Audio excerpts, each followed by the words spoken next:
Hello everybody, welcome back. And last 4 weeks we covered about the Passover topic and how it fulfills the Lord's Memorial Day and the importance of Jesus Christ's resurrection.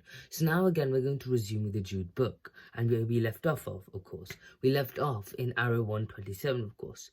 So if you go back to arrow 127 you'll be able to understand what we're going to be talking about. So it's like a refresher for everyone. So when we understand this, we already know that in the Jude book we covered about the three characters, Cain, Balaam, and Korah, which are recorded in the 11th verse. And then we see the warning part for the God's children on what the characters they've shown. And we start to understand the three concepts they've shown, which is the 5th, 6th, and 7th verse.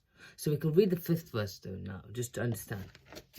So it says, "Now I want to remind you, although you saved once, fully knew it, that Jesus who saved a people out of the land of Egypt afterward destroyed those who did not believe." So we also covered up about who the Israelites are, the origin to understand here, from Abraham, their forefather, and also what they went through, and why they're also called Hebrews and Jews. So now we understand that in the 5th verse, it reminds us about how God delivered us from Egypt. We also covered this in our Passover topic, where especially about the 10 plagues, we understand, and in the final one, how Israel's firstborn saved, while in Egypt all the firstborns died, we understood, and then how God rescued them from the Egyptians' brutal slavery, we understood. Then finally, they had seen a great miracle through their eyes, and God protected them in the Red Sea. This is all recorded, we all know, in the 12th and 13th and 14th chapter of Exodus. This is the second part in this 5th verse records about a later destroyed those who do not believe, or in other words, do not have faith towards the actions and the actions after they gain the grace. In Numbers 14th chapter, God clearly gives a verdict for the disobedience who show this. We can read that now in Numbers 14th chapter 22nd verse.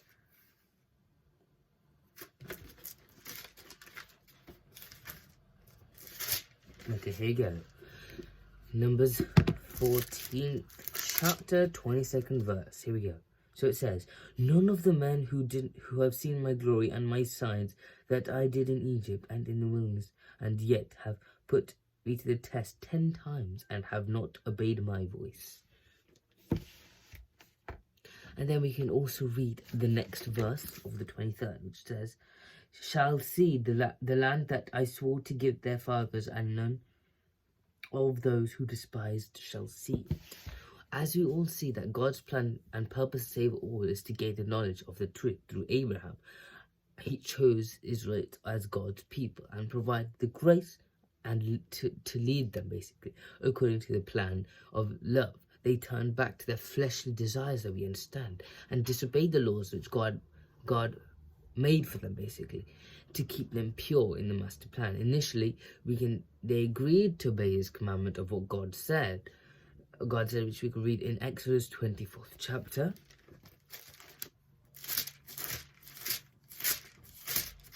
Seventh verse, which says, "Then he took the book of covenant and read it in hearing, and people, they said, 'All that the Lord has spoken, we will do it, and we will be obedient.'"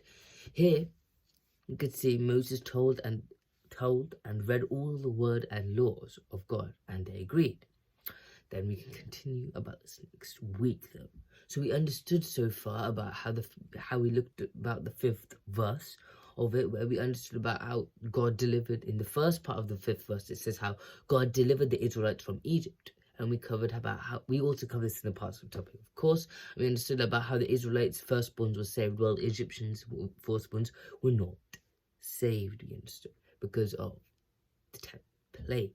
And then we see the second part of the verse, which talks about those later destroyed, for those who do not believe, in other words, they do not have faith in the actions according to their grace. They do not believe in the ways of God and the actions he shows.